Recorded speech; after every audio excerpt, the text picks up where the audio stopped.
Hello friends, कैसे हो आप सब। आपका मेरे यूट्यूब चैनल बड़गुज्जा सिस्टर्स व्लॉग्स में स्वागत है। तो आज फिर लेकर आई हूँ मैं आपके लिए एक इन्फॉर्मेटिव वीडियो। तो गाइज़, एडवांस हेयर स्टाइल बनाने के लिए हम बालों को क्रिम्प कैसे करें। तो गाइज़, जैसा कि आप वीडियो में देख पा रहे हो कि मैंने एक क्रिम्पर लिया है।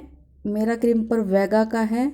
तो गाइज़, ये देखिए, हम टेलकॉम की हेल्प से छोटे छोटे बालों के पार्टीशन लेकर और देखिए ऐसे क्रिम्पर को यूज़ करेंगे। हमें इस बाल इसके बीच में लेकर और प्रेस करना है, दबाना है उसको। ये देखिए इस तरह से, और धीरे धीरे हम अपने क्रिम्पर को नीचे ले आएंगे। ये देखिए इस तरह से। इससे आपका हेयर स्टाइल बहुत अच्छी फिनिशिंग के साथ रेडी होता है। तो गाइस, जब भी आप हेयर स्टाइल बनाएं, एडवांस हेयर स्टाइल कोई भी बनाएं फंक्शन में, तो गाइस क्रिम्पर यूज़ करें।